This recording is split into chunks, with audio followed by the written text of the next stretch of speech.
thinking about buying a home, we've been there both personally and professionally.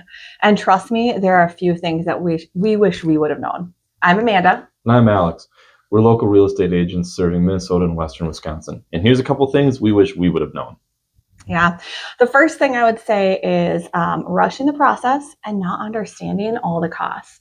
So from a cost perspective, most people know about the down payment, right? You think about that. It can be 1, 3, 10%, whatever that amount is.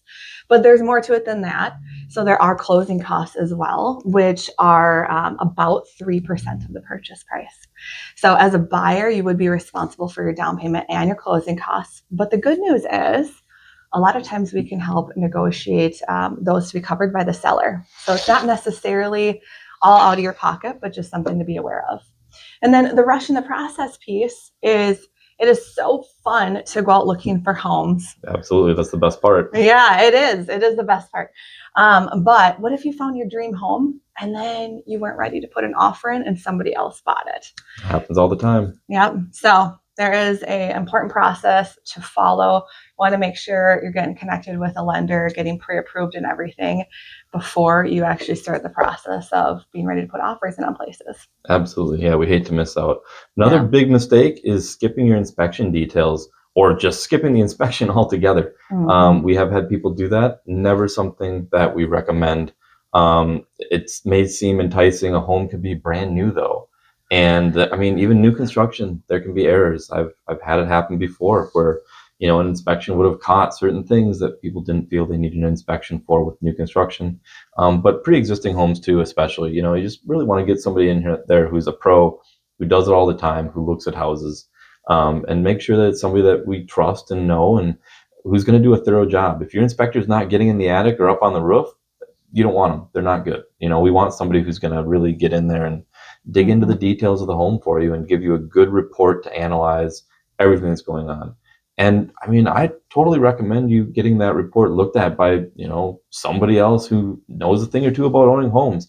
I always look over it for our clients too. I know a thing or two, but if you got a family member that's experienced or, a handyman or something, that's always a good idea just to get some extra eyes on it if you don't feel confident about what you're looking at in the home inspection. But don't overlook those details because we use those for negotiations. I mean, personally, on the second home that we ever bought, our inspector found that the roof was in horrid condition. It looked fine from the road, but once he got up there, he found that it was just no good. The roof was done. And we were able to negotiate $15,000 off the price of the home for ourselves to go towards a new roof. And I'm really glad we did. It ended up needing 70% of the decking replaced. That's not cheap. So that $15,000 went towards that, and it made a big difference for us. What are some other things? Yeah, I mean, we've gotten other clients new roofs too. Foundation repair. We've had foundation repair done. $40,000 worth of foundation repair at no cost to our clients. That's a big deal. So. Yeah, or it gives people the opportunity to either negotiate, or if there's just something that's way too detrimental, then it gives them the opportunity to at least get out of the deal and not be too late. Yeah, we've had a few of those. I mean, one that I had recently had a bullet hole through the roof that nobody knew about. That was a big one.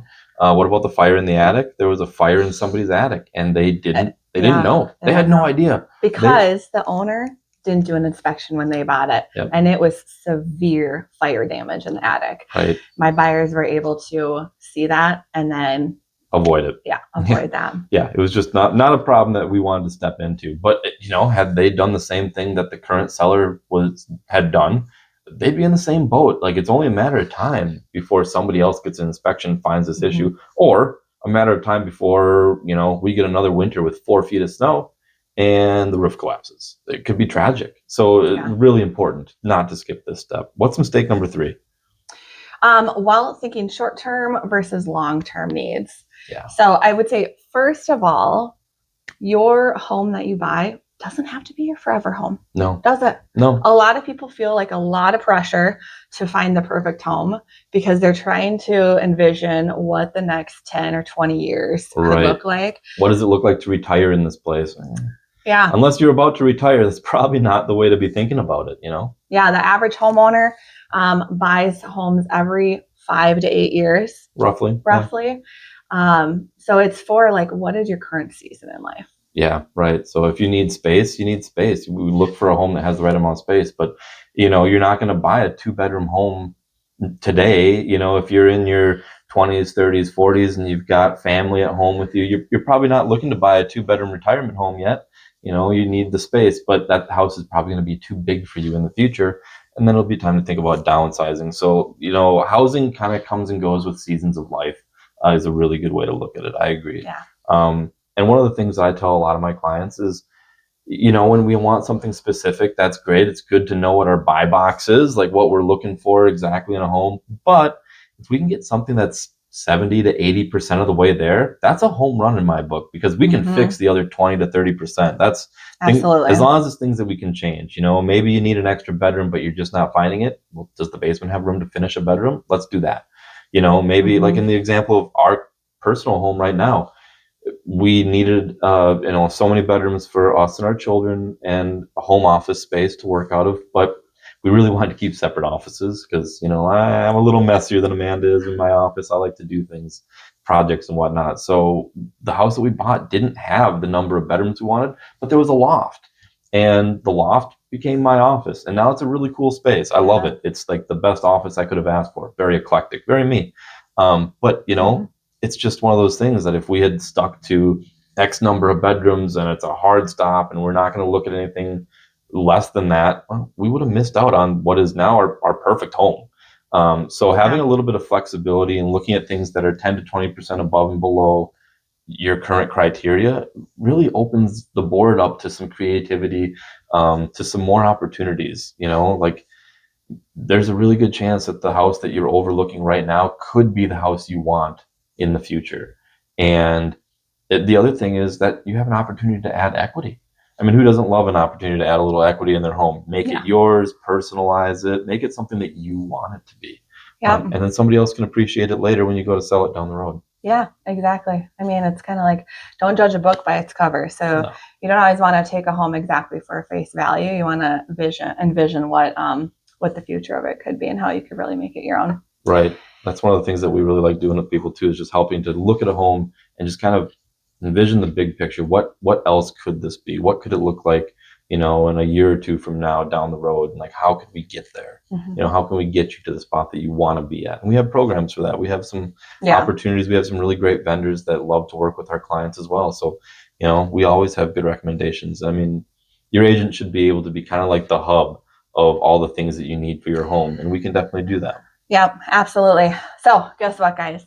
We have a free buyer's guide for you in the download below. So check it out and then check out more of our videos. Absolutely. Thanks for joining us. This is if you made it this far, this is our first YouTube video. So thank you so much for sticking through it with us. Promise the production value is going to go up as we get on with it. But thank you so much for staying with us here. And we hope that you continue to watch our channel. And the goal here is just to help people learn and grow in their real estate journey. Real estate is kind of a big thing for most folks and central to your life, because where you live determines a lot about how you live. So, and we'd love to be part of that with you. So hopefully you got some value out of this. If you have any recommendations for us, topics you want to see covered, by all means, throw them down in the comments below. We would be happy to answer any questions that anybody has. And with that, we thank you for joining us on our first video. We'll see you at the next one. Bye.